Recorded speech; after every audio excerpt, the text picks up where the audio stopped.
Realme компаниясы Redmi компаниясын артта калтырып жатат. Oppo дагы флагмандуу смартфон көрсөтүү алдында турушат.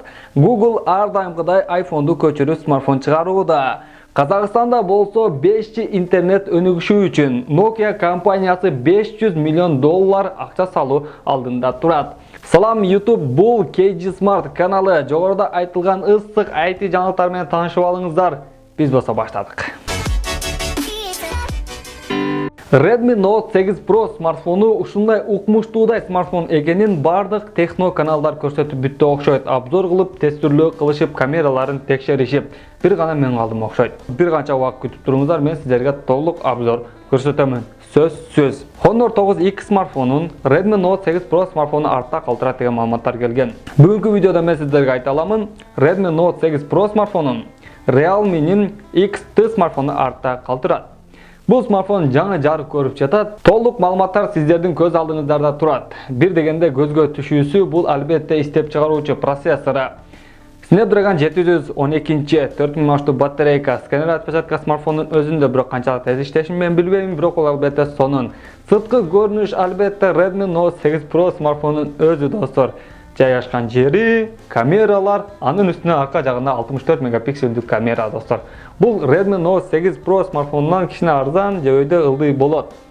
Андан тышкары бул смартфондо тез заряд алуу күчү 20 Вт достор. Бул чындыгында Redmi Note 8 Pro смартфонун артта калтырат. Эгерде ошол баада сатылса, мына сиздерге смартфон. Бирок мен билем, өзүмдүн көрөрмандарымды. Эгерде сиз мени ар дайым көрүп жатсаңыз, сиздер дагы мени жакшы билесиздер. Менин оюмча, сиздер кайсы бир учурда мен сиздерге смартфон сунуштаганда, анын өзүн эмес, аны иштеп чыгарган компанияга кызыгасыздар. Мисалы, азыр Realme'ге. Келиңиздер, сиздерден бирге суроо жооп кылабыз. Мен суроо беремин, сиз жообун комментарийге жазып калтырыңыз. Мисалы, Realme компаниясы тууралуу өзүнчө толук видео сиздерге керекпи? Негизи булар кандай компания, канчанчы жылдан бери иштеп келип жатат, кандай смартфондорду чыгарат же кандай техникаларды, аксессуарларды чыгарат? Ушул тууралуу өз пикириңизди комментарийге калтырыңыз. Канча көп суроо талап болсо, албетте бир видео мен үчүн сиздерге достор. Биз болсо кийинки темага өтөбүз. Oppo компаниясы бул флагмандуу смартфон чыгаруучу компания болуп эсептелет. Кытайда өзүнчө эле iPhone чыгаргандай эле жүрүшөт. Бир катар интернеттеги маалыматтарга таяна турган болсок, булар флагмандуу эмес, бирок 5G интернет кармаган смартфон чыгаруу алдында турушат экен. Бул смартфон эң ылдам сим алуучу Oppo Super Flux технологиясы менен камсыздалат жана бул октябрь айларында сатыга чыгышы айтылып жатат. Эгерде чындыгында бул 20 000 сомдон төмөн сатыла турган болсо, экинчи бомба болот. Google компаниясы дагы бир жолу башкаларды көчүрүп өзүнчө аппарат иштеп чыгарды. Google Pixel 4. Бирок чындыгында бунусуна кичине эффектүү десем дагы болот.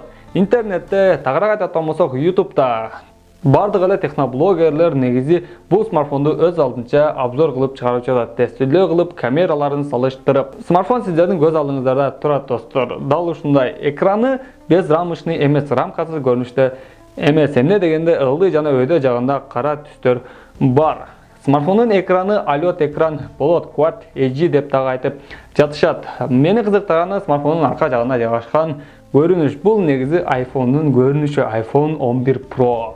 Смартфон азыркы учурда официалдуу түрдө толук чыга элек, бирок ошол чыгышын күтүп калабыз жана сиздерге чыныгы видеону тартуулайбыз достор. Азыр ким ишенет, смартфон негизи ушундай болуп чыгабы же мындай болуп чыкпайбы? 5G интернет дүйнөдө кеңири таркап өнүгүшү үчүн ар бир компания өз алдынча аракет кылып жаткан учуру. Албетте алардын ичинде Huawei компаниясы бар. Компаниялардын ичинде эң көп каражат жумшаганы бул Huawei компаниясы экен. Бул иликтөөнүн негизинде аныкталды. Андан тышкары, Казакстанда 5G интернет өнүгүшү үчүн Nokia компаниясы 500 миллион акча салуу алдында турат экен достор. Буну бир карап туруп мен албетте колдоймун. Эмне дегенде 5G интернет Казакстан өнүксө бул жакшы достор. Буну көрүп албетте россиялыктар күйүп кетсе керек. Сиздер айтышыңыздар мүмкүн. Арген, Казакстан Кыргызстанга коңшу болгон үчүн жана биз ага ини болгонубуз үчүн, биз окшош болгонубуз үчүн сен ушинтип ойлоп жатасың деп. Негизи анчалык эле эмес достор. Болгону эгерде Казакстанда 5G интернет өнүгүп кете турган болсо, албетте Россия аракет кылып баштайт. Казакстан бизден кантип биринчи 5G'ге жетсин, Казакстан биздин артыбызда деп өзүнчө россиялыктар ойлошу мүмкүн. Дал ошентип конкуренция башталат достор. Эгерде конкуренция күчтүү боло турган болсо, албетте интернет жоорлайт. Канчалык конкуренция күчтүү болсо, болсо жерлерде, чет жактарда, региондордо дагы интернеттин ылдамдуулугу өнүгөт. Бул негизи конкуренция жакшы. Мен ачыгы Казакстанда 5G интернет өнүгүшүн гана каалаймын. Сиздер менен Арган Ашырбек, бул канал KG Smart болду. Өз пикириңизди комментарийге калтырыңыз, класс басыңыз, кийинки видеолорго чакырып туруңуз достор.